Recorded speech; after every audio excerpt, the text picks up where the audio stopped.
کہ اس جنگ کے دوران اس کو فیصلہ کن کامیابیاں حاصل ہو چکی ہیں، لہٰذا ان کامیابیوں کو وہ ایک مستقل یعنی قانونی حیثیت لیجیٹیمیسی والی پوزیشن ان کو دلوا دیں۔ اچھا شاہ جی، یہ ایک چیز بتائیں کہ پچھلی دفعہ جب ٹرمپ نے بلایا تھا زیلنسکی کو وائٹ ہاؤس میں تو بڑی تھپی تھی اس کو، اور اچھا خاصا جس کو کہتے ہیں نا ذلیل و رسوا کرنا، یہ صورتحال تھی۔ اس دفعہ تو یہ دونوں بڑے کہے لگاتے ہوئے دکھائی دیے۔ ایک تو تھوڑا سا اس بات کو ایڈریس کریں کہ یہ جو رویے کی تبدیلی ہے یہ کس چیز کی نشاندہی کرتی ہے، اور دوسری جانب یہ بتائیں کہ یہ ایسا نہیں ہے کہ جب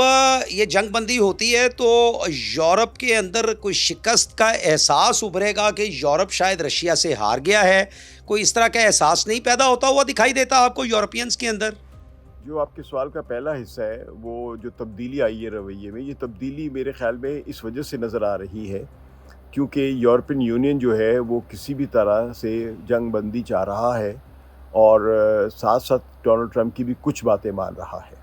اور ساتھ ساتھ یہ کہ زیلنسکی جو ہیں جو پہلے بالکل ہی تیار نہیں تھے، آمادہ ہی نہیں تھے بات چیت کے لیے، وہ ایک روس کو بالکل ویلن کے طور پہ لے رہے تھے، اور یورپی یونین بھی روس کو ویلن کے طور پہ لے رہی تھی۔ تو اس ملاقات کے بعد جو اینکریج میں ہوئی ہے الاسکا میں، وہاں اس ملاقات کے بعد امریکہ کی صدر جو ہیں ڈونلڈ ٹرمپ، انہوں نے ایک اور بات، کئی باتوں میں ایک یہ بھی بات کہی ہے کہ روسوفوبیا جو ہے ہمارے مغرب میں، یورپ میں ہے، اس کو کم ہونا چاہیے۔ روسوفوبیا کا مطلب یہ کہ روس کو ہر حال میں ایول یا شیطان یا ویلن بنا کے پیش کرنا جو ہے، یعنی اس کو بھی وہ ایک قسم کا یہ ایک بڑی تبدیلی ہے جو کہ جو بائیڈن کے زمانے میں ختم ہوئی تھی، لیکن اس سے پہلے ہلکی پھلکی سرد گرم رہتی تھی، لیکن جب یہ سرد جنگ ختم ہوئی تھی یعنی 1991 میں جب سوویت یونین ڈس ممبر ہوا تھا، تحلیل ہو گیا تھا، تو اس کے بعد بھی روس کے بارے میں جو، یا کہہ لیں کہ سوویت یونین کے بارے میں جو ایک خوف تھا کہ بس رشینز آر کمنگ، اس قسم کی فلمیں بھی بنتی تھیں، وہ بدل کے اس کی جگہ پھر ایک نئی فلمیں بننا شروع ہو گئی تھی، فرام رشیا ود لو۔ تو یہ فلمیں بھی ایک قسم کا اشارہ دیتی ہیں کہ اب ایک بیانیہ جو ہے وہ ان ملکوں میں بدل رہا ہے۔ دوسری یہ کہ جنگ کی فٹیگ جو ہے وہ پورے مغرب کے جو فوجی نظام ہے اس پر اب طاری ہو رہی ہے، کیونکہ اس دوران مغرب نے 2 بڑی جنگوں کو اسلحہ سپلائی کیا ہے۔ ایک یوکرین کی جنگ میں اسلحہ دیا ہے اور پیسے لگائے ہیں، مثلا کل ڈونلڈ ٹرمپ کہہ رہے تھے کہ ہم نے $300 ارب جو ہے وہ صرف اس میں خرچ کیے ہیں یوکرین کی جنگ میں۔ اسرائیل کے بارے میں جو ہے وہ ابھی سرکاری طور پہ اعداد و شمار نہیں ہے، لیکن کئی لوگ یہ کہہ رہے ہیں کہ یہاں بھی 200 بلین سے زیادہ خرچ ہوئے ہیں۔ اسی طرح اسلحہ اتنا زیادہ استعمال ہوا ہے کہ اب وہ تھاڈ میزائل ہو گیا، یا جو ان کا ایئر ڈیفنس سسٹم ہے جو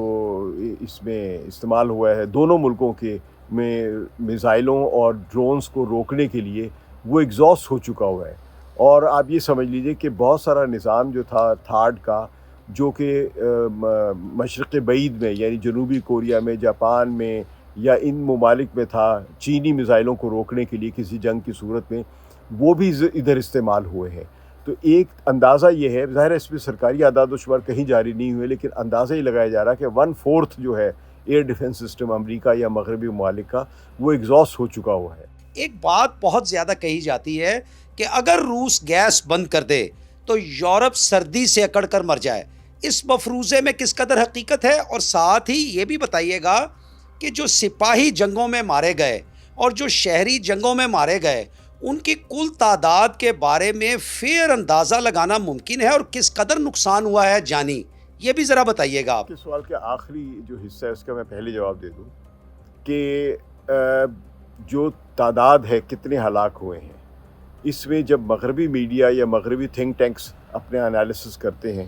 تو روس کے بارے میں وہ ملین سے زیادہ ہلاکتیں بتاتے ہیں۔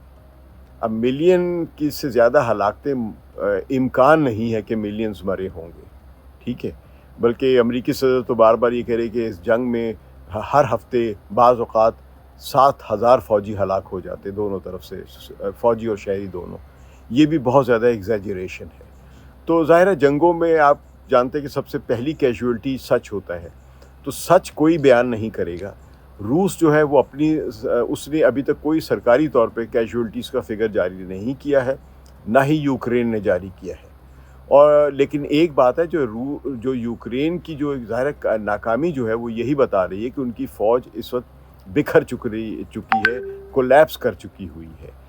روس کی جہاں تک حالت ہے اس میں آپ نے سنا ہوگا کہ روس ایک تو اتنی ہلاکتیں نہیں ہوئی ہیں۔ یہ ضرور ہے کہ شروع میں جب روس نے چڑھائی کی تھی، یعنی 2022 میں 22 فروری 2022 میں جس کو اسپیشل ملٹری آپریشن کہہ کے شروع کیا تھا، تو اس وقت ان کو یہ توقع نہیں تھی، یہ روس کی انٹیلیجنس کا بہت بڑا فیلیور ہے کہ ان کو یہ توقع نہیں تھی کہ یوکرین جنگ کی تیاری کر کے بیٹھا ہوا ہے۔ ان کا خیال تھا کہ یوکرین ایک کمزور سا ملک ہے، اس پر بڑی آسانی کے ساتھ ایک اپنی رائٹس کنٹرول ایک دستے بھیجیں گے، یعنی ان کو یہ بھی نہیں خیال تھا کہ ہم باقاعدہ فوج بھیجیں۔ انہوں نے ٹینکوں میں بٹھا کے، جو کیونکہ روس میں رائٹس کنٹرول جتنے بھی داغستان میں، چچنیا وغیرہ میں جو بھی کیا، وہ یہ دستے بھیج دیا کرتے تھے، تو ایسے ہی دستے انہوں نے بھیجے یوکرین میں۔ لیکن وہاں پر جا کے پتہ چلا کہ یوکرین تو مکمل فوجی تیاری کے ساتھ وہاں پہ ان کا خیر مقدم کرنے کے لیے بیٹھا ہوا تھا۔ تو یوکرین نے ایک تو زبردست قسم کے اینٹی ٹینک میزائلز استعمال کیے، جس کو ہی روس کی کیجولٹیز ہوئی۔ اب اور ساتھ ہی پھر ڈرونز کا استعمال کیا، جو کہ روس پہلے نہیں کر رہا تھا، کیونکہ آپ یہ دیکھیں کہ ڈرونز کی جو ٹیکنالوجی ہے یہ اس وقت دنیا میں نئی آ رہی ہے، باقاعدہ جنگوں کی صورت میں استعمال کرنے کے لیے۔ جو زیادہ ابتدا ہوئی ہے وہ یہ تھا کہ آپ ٹیررسٹ کو مار رہے تھے، جو کہ امریکہ استعمال کر رہا تھا، یمن میں کیا، پاکستان میں استعمال کیا، افغانستان میں استعمال کیا، اور اس طرح اسرائیل نے غزہ میں استعمال کیا ڈرونز کو اپنے مخالفین کو کچلنے کے لیے یا قتل کرنے کے لیے۔ تو یہ اس قسم کے یہ ان کو نشانہ بنانے کے لیے، تو یہ اس طرح کی جو ڈرونز کا استعمال تھا یہ زیادہ ہو رہا تھا۔ لیکن جنگوں کی صورت میں جو بھرپور استعمال ہوا ہے وہ ایک آذربائیجان اور آرمینیا میں ہوا ہے، یہ ایک نئی ٹیکنالوجی کے طور پہ، جس کے لیے آرمینیا بالکل تیار نہیں تھا، لیکن آذربائیجان کو ترکی نے سپلائی کی یہ ڈرونز، تو اس کے نتیجے میں آرمینیا کی فوج بڑی اس کو نقصان پہنچا۔ تو یہی جو ٹیکنالوجی یا میتھڈ آف وار جو ہے ڈرونز کا، یہ یوکرین نے استعمال کیا روس کے ٹینکوں کے خلاف اور روس کے فوجی دستوں کے خلاف۔ صحیح ہے، اس کا مطلب یہ ہے کہ بنیادی طور پہ اس میں جیت روس کی ہوئی ہے۔ اچھا شاہ جی، یہ ڈونلڈ ٹرمپ نے جو ہے نا وہ پھر ایک اور دعویٰ کیا ہے یہ اسی ساری صورتحال کے دوران کہ میں نے 6 ماہ میں 6 جنگوں کا تصفیہ کرایا ہے، اور جس میں سے ایک ایٹمی جنگ بن سکتی تھی، اور میں نے 6 ماہ میں 6 جنگوں کا تصفیہ کرایا ہے۔ تو یہ بڑا بوسٹ بہت کرتے ہیں یہ جو پریزیڈنٹ کم نظر آتے ہیں، اور یہ کوئی کامیڈین کا کردار ذرا زیادہ ادا کرتے ہیں، تو یہ دنیا بھی بڑا اس سے لطف اندوز ہوتی ہے۔ تو یہ ویسے یہ ذمہ دار رویہ ہے یا کیا، مطلب ان کا ایک سٹائل ہے یہ، کیا آپ اس کے اوپر کیا تبصرہ کریں گے؟ ڈپلومیسی میں یا سیاست میں پبلسٹی بہت ضروری ہوتی ہے، بلکہ سیاسی جماعتوں کا وجود ہی پروپیگنڈے کی بنیاد پر ہوتا ہے۔ اگر آپ پروپیگنڈے کی تاریخ پڑھیں تو پروپیگنڈے کی تاریخ یہ ایک سمجھے کہ نیفیو تھا فرائڈ کا، اس نے کتاب لکھی تھی سب سے پہلی جس کا نام ہی پروپیگنڈا ہے۔ تو اس نے کہا تھا کہ سیاسی جماعتوں کے لیے، بعد میں اسی ٹیکنیک کو سیلز مین شپ کے لیے بھی استعمال کیا گیا، جس کو ہم ایڈورٹیزمنٹس کہتے ہیں۔ تو وہ فلسفہ یہی تھا کہ آپ ایک کلیکٹیو میسج دیتے ہیں جس پہ اپنے آپ کو بوسٹ کرتے ہیں۔ تو یہ طریقہ آج بھی استعمال ہو رہا ہے اور آئندہ بھی شاید ہوتا رہے گا، کیونکہ یہ اس نے ایک گروپس کو ایک پروجیکٹ کرنے کے لیے، عوام کے گروپ کو انگیج کرنے کے لیے استعمال کرتے ہیں، اور لوگوں کو بتاتے ہیں کہ ہم بہت کام کر رہے ہیں۔ ایک تھوڑا سا کوئک کامنٹ کر دیجئے، یہ ابھی ہمارے خطے کے اندر جو بڑی ایک اہم ڈیولپمنٹ ہوئی ہے، چین کے وزیر خارجہ ہندوستان آئے ہوئے ہیں، تو کیا آپ کو لگتا ہے کہ کچھ ہو جائے گا چین اور انڈیا کے درمیان، یا یہ صرف کانفیڈنس بلڈنگ معیار کی بس ایک کوشش ہے؟ چین اور انڈیا نے ایک اپنے درمیان ایک یہ سمجھیے کہ ایک رابطوں کا سلسلہ رکھا ہوا ہے۔ اب آپ ظاہر ہے چین اور انڈیا کے درمیان جو سرحدی تنازع ہے یہ بہت پرانا ہے، سمجھے اس پر ایک جنگ بھی ہو چکی ہے 1962 میں، اس کے بعد یہ کبھی سرد ہو جاتا ہے یہ موضوع، کبھی پھر یہ ہاٹ ہو جاتا ہے، یعنی اس پر کوئی تنازع میں گرمی آ جائے، گرم جوشی ہو جاتی ہے، کبھی یہ سردی میں فریزر میں چلا جاتا ہے۔